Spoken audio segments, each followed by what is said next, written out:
Lalu dia duduk di situ berdua. Pada saat itu duduk, ada saksi yang melihat penjaga musola itu. Mereka menyampaikan ke kita ada 2 orang itu seperti orang menangis bersedih. Dan ketika kita menginterogasi dia mengatakan ketika dia mendengar serine ambulans bolak-balik, dia bilang ini kita salah dalam melakukan perjuangan. Nah, itulah sebenarnya penyesalan dia, sehingga ketika kita menangkap dia dan dia mengucapkan hamdalah gitu, syukur alhamdulillah, kita sebenarnya nggak kaget juga.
Halo sahabat Indonesia, kita bertemu kembali dalam edisi khusus peringatan 20 tahun Bom Bali. Nah, sebagai penghujung sesi wawancara dalam edisi khusus ini, saya akan mewawancarai Kepala Detasemen Khusus 88 Anti Teror Mabes Polri, yaitu Irjen Polisi Martinus Hukom.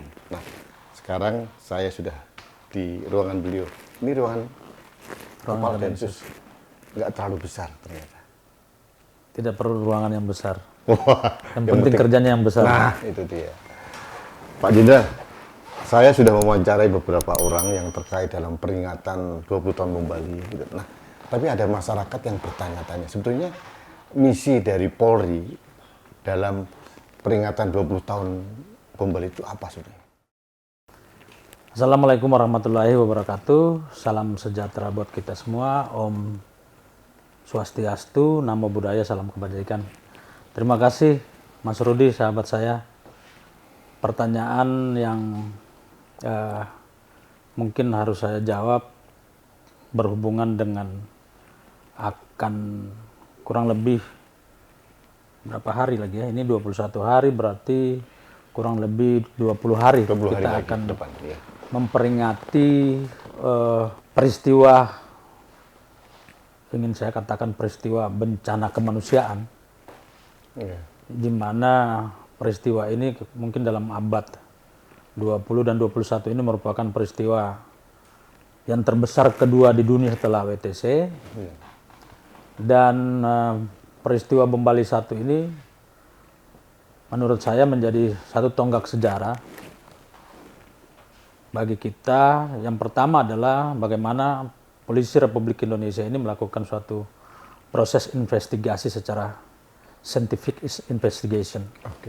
Itu yang pertama, sehingga ini menjadi tonggak bagi seluruh penyidik di Republik ini bagaimana kita mengelola suatu kasus yang besar, memanagenya dengan secara profesional dan ilmiah, sehingga kaidah-kaidah ilmiah, kaidah-kaidah hukum itu bisa ditaruh di satu tempat untuk dibicarakan sebagaimana pendekatan-pendekatan penegakan hukum yang profesional. Itu yang pertama. Sebelumnya CSI belum pernah dipakai sebelum tahun 2002. Sebelumnya memang kita sangat konvensional sekali.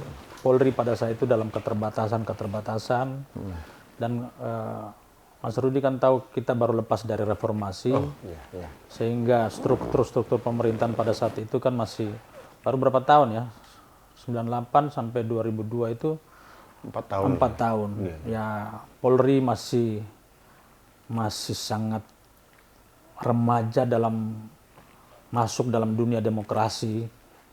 Itu yang pertama, Mas. Yang kedua, bahwa peristiwa yang besar ini menurut kami adalah biarkanlah ini menjadi sejarah. Jangan sampai terulang lagi. Sehingga peringatan 20 tahun ini adalah refleksi batin kami penyidik, refleksi dari semua masyarakat Indonesia, refleksi dari semua elemen-elemen bangsa yang bersifat keagamaan, organisasi massa, dan lain-lain, supaya memahami betul ada satu peristiwa yang betul-betul merupakan bencana kemanusiaan, dan peringatan ini menjadi pesan moral bagi semuanya bahwa marilah kita hidup rukun, berdamai, menghargai hak-hak hidup setiap orang, menghargai kebebasan, dan kemudian bisa hidup bersama berdampingan dari segala macam aspek perbedaan. Itu yang menjadi pesan moral dalam peringatan Bom Bali 1 yang akan kita laksanakan ini. Mohon maaf, Pak Jenderal dulu waktu peristiwa 2002 itu tanggal 12 Oktober itu terlibat dalam pengusutannya ya? Kebetulan banyak kasus-kasus yang saya tangani sebelum bom itu terjadi, karena saya terlibat dalam penanganan kasus-kasus teror ini sejak tahun 2000. Bom malam Natal tahun 2000 kami sudah terlibat di situ. Dan di Kedubes Manila, Filipina? Kedubes Filipina, pada saat itu saya memang pada saat itu saya masih PT IKA, sehingga pergerakan kami memang terbatas. Namun pada saat itu, pada Bom Bali 1 itu kami terlibat dalam tim pencarian Tommy Soeharto pada saat itu. Oh, terlibat? Ya, waktu itu saya masih di pendidikan tinggi, perguruan tinggi ilmu kepolisian, masih menjadi mahasiswa. Tapi ketika kita dilibatkan pada kasus Tommy Soeharto, lalu kami pada saat itu dengan sendirinya otomatis masuk dalam mempelajari fenomena bom malam Natal, karena ini kan fenomena yang luar biasa. Ada kurang lebih 18 kota terjadi bom secara serempak. Lalu setelah kami selesai PT IKA, kami dikasih tugas untuk mengungkap itu. Dengan sendirinya kan kami mempunyai data dan informasi yang pada saat itu sangat membantu, walaupun masih bekerja parsial dan sangat konvensional. Nah, ketika bom meledak pada tanggal 12 malam, pada saat itu kami dihubungi oleh Kapolsek Renon. Pada saat itu ada letting saya namanya Helmi Santika. Saya bilang, ya mungkin besok pagi saya udah ada di situ, diperintahkan dari Mabes Polri. Betul, pagi-pagi saya di SMS oleh sekarang Kapolda Jambi. Beliau bilang bahwa ditunggu di bandara sekarang ke Bali. Nah, sejak saat itu saya terlibat. Saya datang di TKP. Sejak saat itu sampai saat ini saya tidak pernah menangani kasus lain. Selama 20 tahun saya bergelut di bidang anti teror, tidak bersentuhan dengan masyarakat. Saya hanya bersentuhan dengan saudara-saudara saya yang kebetulan punya pandangan yang berbeda. Ya. Jadi kalau seorang anggota polisi masuk ke Satgas Teror dan sekarang di Tasmen khusus anti teror ini sudah merelakan diri, nggak akan jadi Kapolsek, Kapolres, Kapolda, itu jarang sekali ya? Jadi pembentukan Satgas anti teror ini kan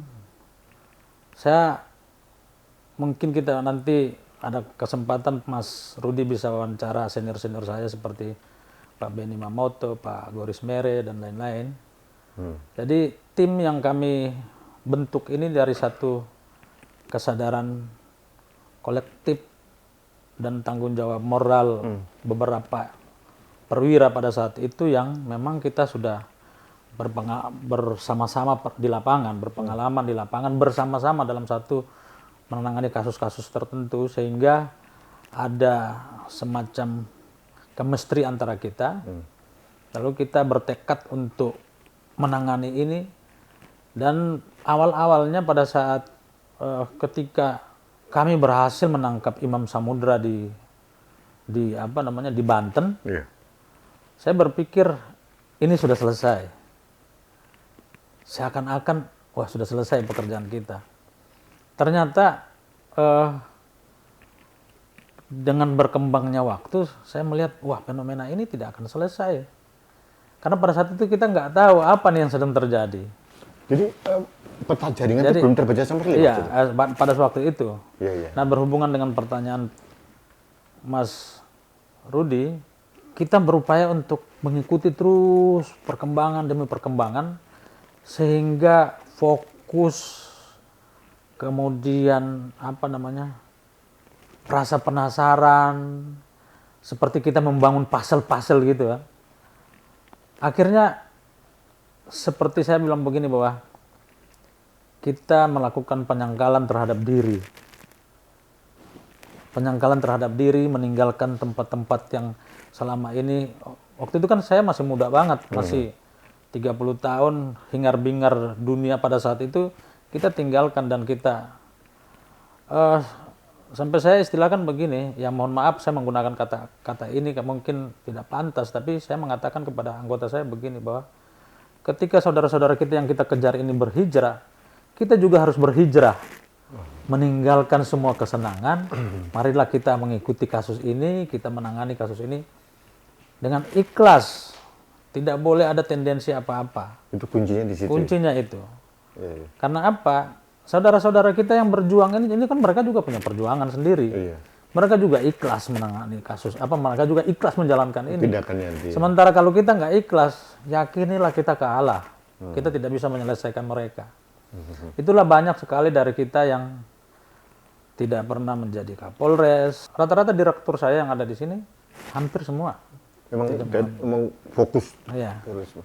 Tapi memang kalau lihat kan tadi bilang hanya menyusun pasal itu kan perlu waktu panjang, membuat surveillance dan sebagainya. Jadi memang mutasi dan itu di sini paling kecil kali ya nih biasanya. Iya, saya udah 22 tahun menangani kasus ini sejak menjadi Satgas Bom Bali itu efektifnya 20 tahun tidak mutasi kemana-mana.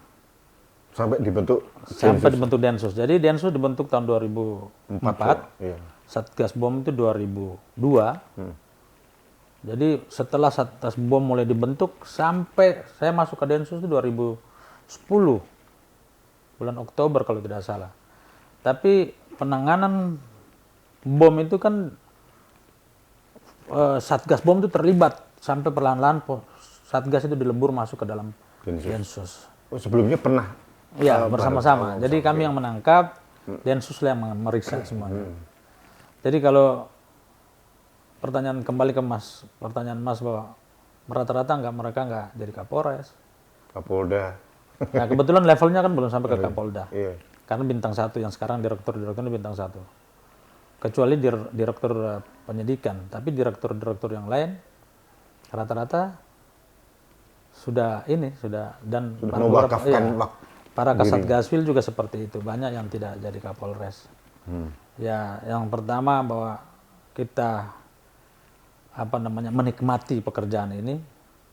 Yang kedua, kita punya rasa penasaran karena tadi saya bilang terus menyusun puzzle itu tidak selesai, terus begini terus. Ya itulah kenyataan. Kalau nggak salah, Mas ada Pak Jenderal ini kan terlibat menangkap beberapa pelaku ya. Bang Samudra termasuk yang terakhir yang tahun 2003 itu Ali Imron. 13 Januari. Kalau jadi waktu 2003. turun langsung waktu itu. Saya yang menangkapnya di pulau saya bersama-sama senior. Waktu itu pangkatnya? Saya kompol. Masih kompol ya? Iya. Dari mana? Waktu itu kan belum ada peta jaringan, belum tertata dengan rapi, terus mungkin Densus belum seperti sekarang. Gitu. Mungkin menelisik sampai ketemu akhirnya salah satu pasal bisa kesusun itu. Jadi kita kan dari segala arah waktu itu. Berawal dari ditemukannya nomor pending mobil, lalu ditelusuri, kebetulan saya yang mengikuti itu. menelusuri mulai dari tangan pertama, tangan kedua, tangan ketiga, tangan keempat, tangan kelima itu orang di satu orang di Bali, tapi dia kebetulan orang Tuban. Oh, Ya. Dari situ kita mengamankan dia bukan tersangka tapi dia sebagai orang pembeli itu. Terus tangan ke-6 juga orang Tuban, baru ke-7 ke Amroji. Nah itu memang kita harus taat kepada kaidah penyidikan dan penyelidikan. Nggak boleh kita keluar dari itu. Karena jejak itu kan menjadi sangat penting. Jejak didukung dengan kebetulan sumber-sumber informasi kan kita sudah mulai mengumpulkan dari hasil investigasi Pak Benny Mamoto di Malaysia, terutama dari Special Branch pada saat itu. Kita punya sahabat-sahabat negara tetangga kita ini yang mendukung kita dengan melihat keprihatinan daripada bencana kemanusiaan ini. Mereka beramai-ramai datang memberikan informasi sehingga pasal-pasal ini mulai terlihat utuh. Nah ketika kita masuk di Lamongan, lalu kita sudah mulai menemukan jejak terakhir Amroji, maka jaringan ini kita petakan. Semua kemungkinan jaringan ke Riau, ke Sumatera, jaringan ke Kalimantan, jaringan ke mana saja. Kita coba petakan, membuat analisis ya betul-betul kita punya semacam lakukan penelitian yang dengan menggunakan semua metode itu pada saat itu. Akhirnya kita menemukan jejak mereka melarikan diri ke Kalimantan Timur pada saat itu. Nah, ketika di Kalimantan Timur kita juga sudah punya kira-kira patternnya itu lari kemana kita bisa inilah. Nah, tinggal kita menemukan fisiknya itu di mana. Tapi paling tidak jaringannya itu kita sudah bisa petakan. Nah, setelah kita mencoba untuk mengambil salah satu tersangka di Kalimantan, sekarang sudah menjadi sahabat baik saya. Dia menunjukkan, Pak Ustadz ini menunjukkan satu tempat di semacam pulau kecil, Pulau Timbul di muara Sungai Mahakam pada saat itu. Ukurannya kurang lebih nggak sampai 1 hektar. Mereka Ali Imron dan Mubarok disembunyikan di situ, sehingga kita bisa menemukan mereka tanpa perlawanan. Nah, Ali Imron orang yang sangat gentleman sekali, dan dialah yang pertama sekali menyatakan penyesalan ketika kita menangkap mereka. Dia sujud syukur,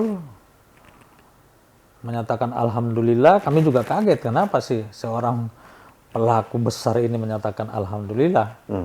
Dan pada saat itu ketika kita menginterogasi dia, beliau mengatakan, apalagi yang saya mau cari. Saya udah sampai di sini, titik terakhir. Ini sudah, menurut dia apa ya? Kalau bahwa menunggu takdir gitu. Menurut takdir. Dia sampai dia bilang, bapak-bapak lihat, apakah enak bersembunyi di pulau kecil dan ditemani oleh biawak dan buaya di kali sungai itu. Itulah penyesalan dia, dan sebenarnya sejak awal dia sudah menyesal terjadinya pengeboman itu, karena ketika kita menemukan satu tempat di Bali, tempat di mana mereka menitip kendaraan roda 2. Ini kendaraan roda 2 ini kan yang dipakai untuk memandu mobil yang akan dibawa ke Sari Club dan Pedis Club itu. Lalu kemudian pada saat selesai mereka masuk menempatkan mobil itu di satu tempat musola kalau tidak salah waktu itu ya, namanya Al Ghurabah. Lalu dia duduk di situ berdua. Pada saat itu duduk, ada saksi yang melihat penjaga musola itu, mereka menyampaikan ke kita ada 2 orang itu seperti orang menangis bersedih. Dan ketika kita menginterogasi dia mengatakan ketika dia mendengar serine ambulans bolak-balik, dia bilang ini kita salah dalam melakukan perjuangan. Nah itulah sebenarnya penyesalan dia, sehingga ketika kita menangkap dia dan dia mengucapkan hamdalah gitu, syukur alhamdulillah, kita sebenarnya nggak kaget juga, karena dari keterangan si penjaga Al-Ghuraba ini kita sudah bisa mengetahui bahwa ada satu penyesalan dari gesturnya orang Jadi, Ali Imran. kemarin waktu saya wawancara, Ali Imran mengatakan bahwa bom Bali itu adalah jihad yang salah katanya. Itu diakui oleh beliau. Dan sekarang katanya beliau banyak membantu juga dari Densus 88 ini. Ya, saya juga bersahabat dengan beliau sekarang, dan beliau sangat banyak membantu dalam memberikan pemahaman yang lebih luas tentang jihad yang hakiki, saudara-saudara teman-temannya itu supaya diajak kembali hidup normal seperti biasa, tidak lagi melakukan kekerasan, dan banyak kita termasuk peta jaringan, ya banyak dia membantu. Sangat. Nah, ada pertanyaan lagi. Ini Densus 88 kan terorisme. Ya. Apakah memang sudah diajarkan di kepolisian atau memang ada ilmu tersendiri? Dan dari mana Densus mendidik anggotanya untuk pemahaman tentang ilmu terorisme ini? Ya, sejak tahun 2000 sampai sekarang kan ada dua hal yang menjadi pattern dari bagaimana mempelajari ilmu tentang penanganan teror. Yang pertama kita belajar dari yang jelas dari negara-negara sahabat kita yang mempunyai kemampuan scientific investigation. Kita diberikan banyak kemampuan intelijen, kemampuan IT, kemampuan bagaimana menangani TKP secara profesional. Itu sejak bom Bali 1 kita mulai dibimbing oleh mereka. Dan yang kedua, pengalaman yang 20 tahun ini menjadi pelajaran berharga buat kita. Dan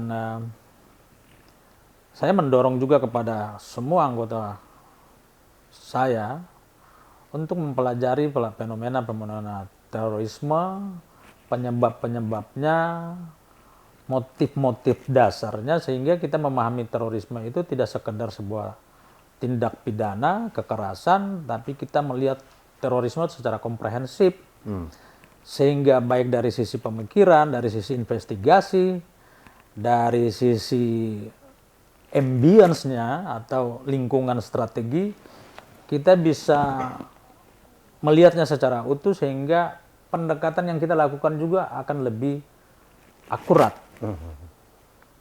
Nah, kalau begitu Densus 88 dalam postur organisasinya, berarti ada pencegahan juga ada? Ya. Termasuk deradikalisasi ada juga? Ya.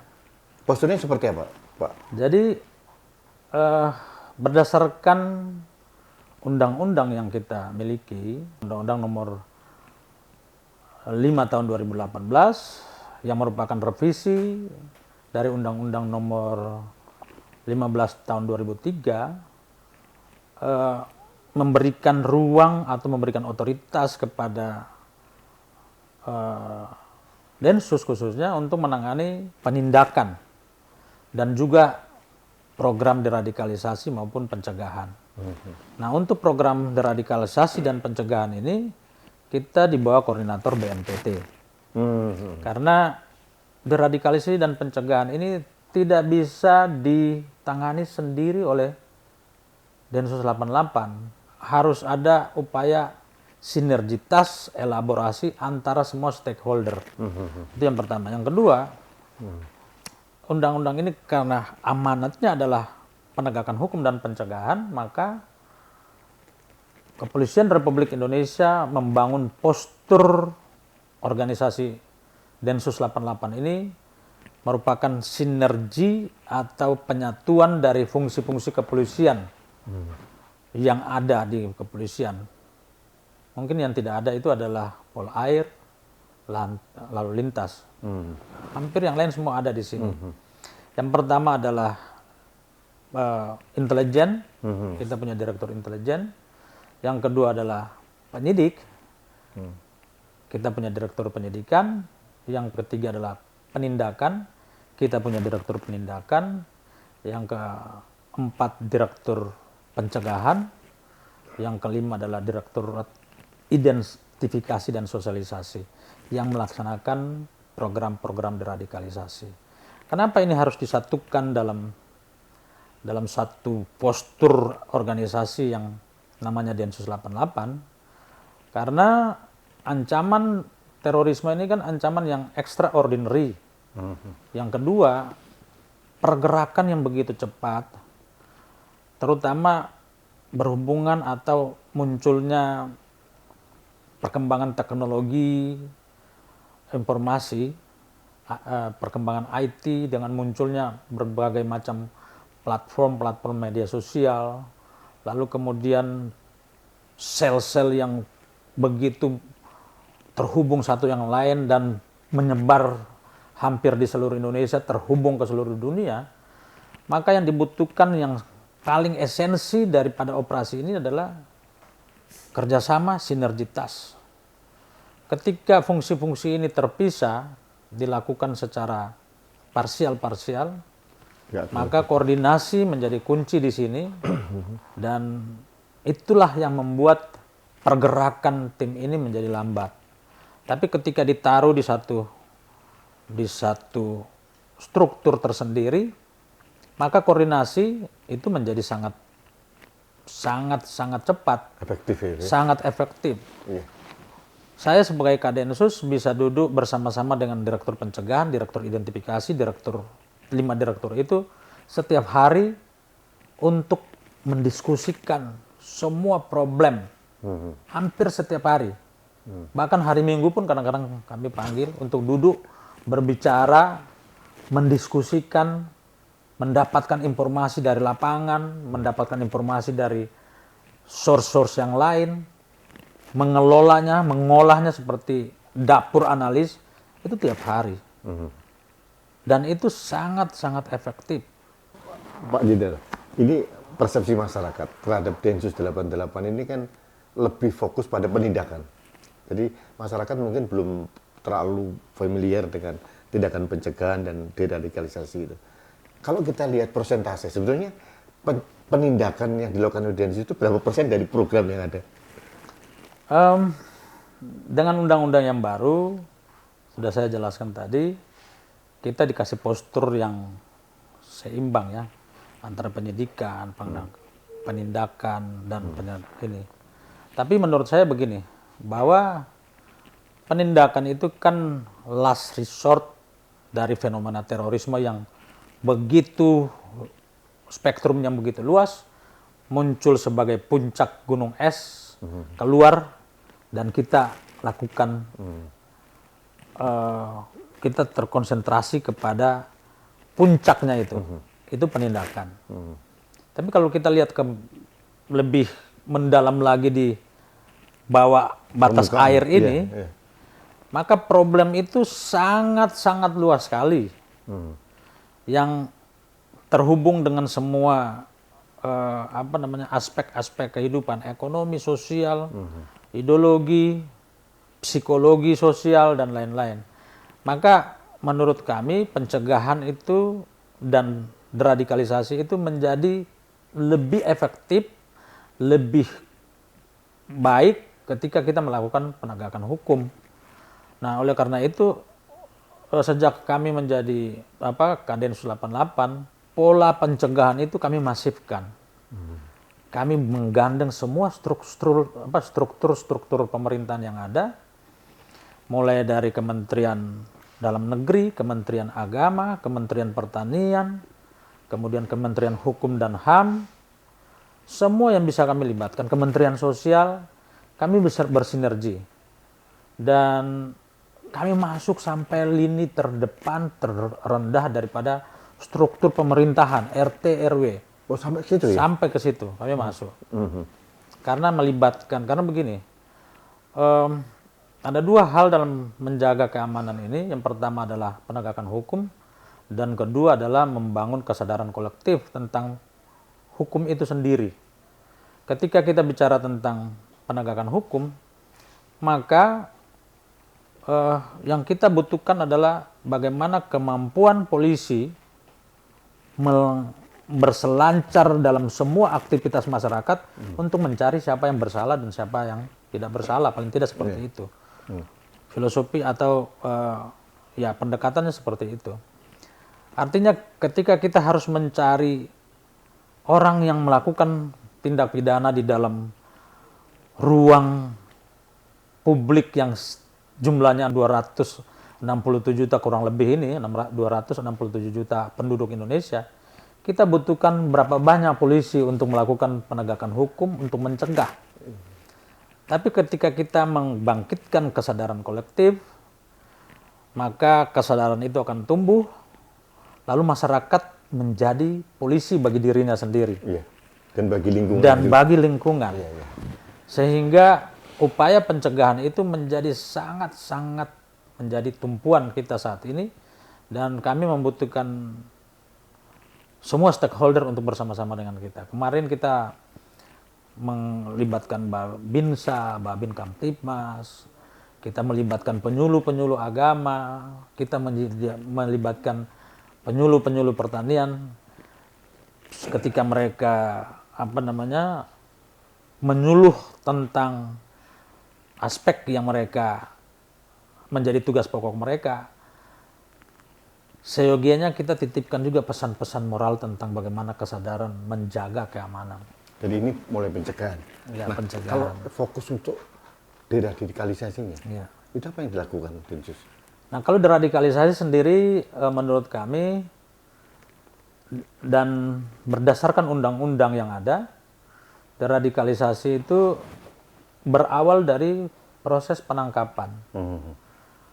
Karena bunyi dari klausalnya undang-undang itu bahwa deradikalisasi ditujukan kepada tersangka, terdakwa, terpidana, mantan terpidana, dan keluarga-keluarganya.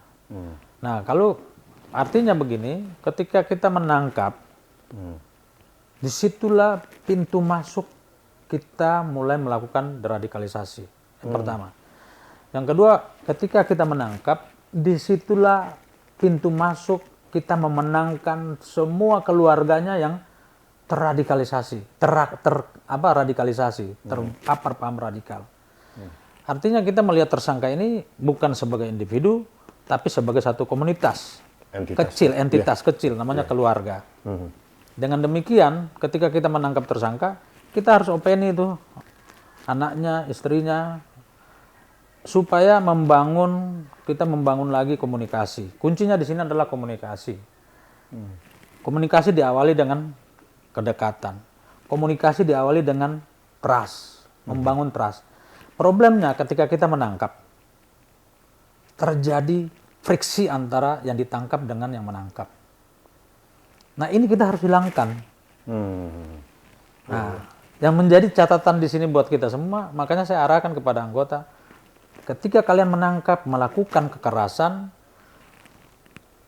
emosi atau mindsetnya para pelaku ini kan sudah benci terhadap negara. Termasuk keluarganya juga? Iya, termasuk polisi. Ketika mereka sudah benci polisi, jangan kamu membuat kebencian-kebencian baru muncul. Ketika kita menangkap, marilah kita membangun hubungan kembali yang selama ini terputus akibat dari doktrin dan pemahaman yang salah, sehingga mereka melihat negara itu sebagai musuh. Mari kita merangkul kembali mereka, mencoba untuk membangun komunikasi sehingga terbangun di situ trust bahwa oh iya, polisi bukan sekedar menangkap. Itu dasarnya dasar daripada deradikalisasi. Ya? Deradikalisasi. Dan hasilnya sampai sekarang? Ya, dari sekian banyak yang kita tangkap, memang belum semua yang bisa kita selesaikan secara pemikiran maupun melakukan pendekatan. Tapi paling tidak begini, bahwa ketika kita menangkap, apa yang ada di bayang-bayang mereka bahwa negara tidak adil, Densus melakukan kekerasan, itu semua sirna. Udah terkikis habis. Terkikis habis. Sehingga kelanjutan daripada itu adalah bagaimana kita memaintain frekuensi bertemu dengan mereka untuk berkomunikasi. berkomunikasi dalam hal bagaimana menyadarkan mereka. Kita juga memberikan buku-buku supaya mereka baca. Apakah ini juga termasuk menyiapkan masyarakat untuk menerima mereka juga? Sangat betul sekali, karena terorisme ini bagi saya adalah semacam suatu organisme, makhluk hidup. Dia hidup, dia ada, tumbuh, hidup, bisa hilang, bisa melemah ketika ada unsur-unsur yang mensupport kehidupannya. Ideologi, kemudian finansial, masyarakat, ambience-nya. Nah, kita harus memutuskan semua atau mengecilkan semua sumber-sumber hidup ini yang dari teroris ini, termasuk masyarakat. Nah, ketika mereka sudah termarginalkan karena doktrin dan pemikiran, karena terorisme apapun mereka membangun polarisasi, polarisasi antara kelompok ini dan kelompok mereka terus dibangun sampai kesadaran mereka betul-betul mereka sadar terpisah secara fisik maupun secara emosi dan pemikiran, termasuk di dalam masyarakat. Makanya kenapa mereka menjadi sangat eksklusif, karena kesadaran eksklusivitasme itu dibangun betul-betul sampai masuk dalam kesadaran yang paling dalam. Sebagai masyarakat, kita tidak boleh membiarkan itu terjadi. Kita harus kembalikan mereka. Makanya saya setiap ada kesempatan mereka mau keluar dari penjara, dari tahanan, selesai melaksanakan hukuman, saya minta anggota saya itu harus bawa sampai ke masyarakat. Bukan sekedar membawa pulang sampai ke rumah, selesai. Tidak. Tapi bangunlah komunikasi dengan kepala desa, dengan RT, dengan Babinsa, dengan Babin Kamtimas, ketua pemuda, ustadz, pendeta, siapapun ada di situ. Konon katanya ada seremoni penyambutan kecil gitu. Kita membuat semacam ya syukuran lah, supaya menyatakan bahwa masyarakat menerima mereka dia. diterima kembali. Ya, masyarakat menerima dia. Ya. Ini sebenarnya tugasnya adalah tujuannya adalah satu, menempatkan mereka kepada masyarakat, supaya masyarakat bisa melihat mereka tidak lagi seperti teroris, tapi masyarakat melihat mereka sebagai bagian orang yang mereka menang dari satu peperangan batinnya mereka, supaya mereka bisa balik lagi ke masyarakat dengan baik. Yang kedua adalah memutuskan mata rantai. Dengan masyarakat peduli terhadap mereka, maka dengan sendirinya masyarakat orang yang masih mencoba-coba untuk merekrut mereka kembali itu akan melihat, oh dia sudah bersama-sama masyarakat. Dan ini harus terus-menerus. Jadi sebenarnya saya menghimbau kepada siapapun masyarakat, setiap desa, setiap RT, di mana di situ ada ex-napiter, perlakukan mereka sebagai manusia, sebagai bagian dari komunitas, sehingga hidup mereka itu lebih bermakna kepada masyarakat. Itu misalnya. Nah, terakhir nih Pak Gadensius, masyarakat ini perlu tahu, kita sekarang ini masih perlu khawatir nggak sih dengan kegiatan terorisme? Apakah sudah merasa nyaman dan aman dengan perkembangan sampai sekarang terorisme sekarang? Bagaimana sekarang konstelasi jaringan terorisme yang ada di Indonesia sekarang? Pertanyaan ini ya gampang-gampang susah untuk dijawab ya. Karena pengalaman bagaimana terorisme itu bermetamorfosis, mereka berselancar dalam aktivitas-aktivitas sosial, dan seperti tadi saya katakan bahwa terorisme itu hidup dari satu ruang strategi ambience-nya. Jadi bagi saya pertama bahwa kalau bertanya apakah masyarakat perlu khawatir, saya bilang tidak perlu khawatir. Kenapa demikian? Karena ketika kita melakukan pendekatan yang komprehensif seperti tadi, yakinilah mereka tidak akan perlahan-lahan akan terkikis. Paham kekerasan itu, mereka kembali normal. Yang kedua, konsekuensinya masyarakat harus bisa bersinergi Kemudian yang ketiga adalah bagaimana pola pergerakan mereka yang saat ini naik turun ini berdasarkan kepada situasi politik, baik politik dalam negeri maupun politik global. Maka marilah kita mencerna, memahami, menyikapi situasi-situasi politik yang berkembang ini dengan kesadaran-kesadaran untuk tetap menjaga bahwa politik, biarkanlah politik. Tapi kita sebagai manusia, kita tetap menjadi satu ukhuwah yang besar. Politik selesai, ya udah selesai. Kita jangan lagi, karena politik itu kita akhirnya tercerai-berai sebagai suatu ukhuwah kemanusiaan. Kebangsaan. Iya. Jadi sebenarnya itu yang perlu kita laksanakan dan terus kita laksanakan supaya keamanan ini bisa terjaga dengan baik. Roh-roh yang menghidupkan teroris ini perlahan-lahan kita kikis. Ideologi kita kembalikan kepada ideologi yang menerima perbedaan, bisa hidup bersama, tidak mempolarisasikan hidup ini dalam sekat-sekat perbedaan. Iya. Jadi artinya rasa keamanan yang dirasakan masyarakat itu bukan hanya tugas polisi, tugas masyarakat Tugas dan beberapa semua. stakeholder yang lain. Iya. Ya. Momentum Bom Bali 1 ini mudah-mudahan kesadaran ini terus kita jaga. Ya. Pak Erjus, ini cukup komprehensif. Terima kasih. Jadi mudah-mudahan acara besok dapat berjalan dengan lancar dan Amin. kami dapat titipan dari masyarakat. Salam hormat buat Pak Kades. Terima kasih Pak Mas para Rudi. anggotanya supaya membuat rasa aman kita semakin kuat. Siap. Gitu. Jadi kita bertemu kembali di Bali tanggal Siap. 12. Makasih Mas Rudi. Assalamualaikum warahmatullahi wabarakatuh. Terima kasih. Salam sejahtera buat kita semua. Om Santi Santi Santi Om. Ya, terima kasih. Baik, sahabat Indonesia, demikian wawancara saya dengan Kadensus Anti Teror dari Mabes Polri, Bapak Irjen Polisi Martinus Hukom. Banyak hal yang disampaikan. Ini mudah-mudahan memberikan pencerahan buat kita semua dan kita dapat memahami secara komprehensif tentang penanggulangan terorisme. Tidak mudah memang.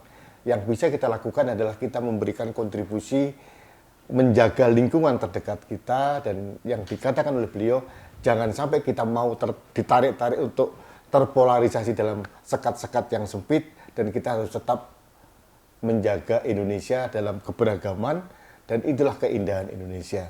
Dan pesan terakhir adalah jangan sampai tragedi kemanusiaan yang disampaikan oleh beliau tadi, yang terjadi 20 tahun yang lalu, terjadi lagi di Indonesia ini. Itu harapan kita. Terima kasih. Kita bertemu kembali dalam edisi khusus peringatan 20 tahun Bom Bali. Sampai jumpa.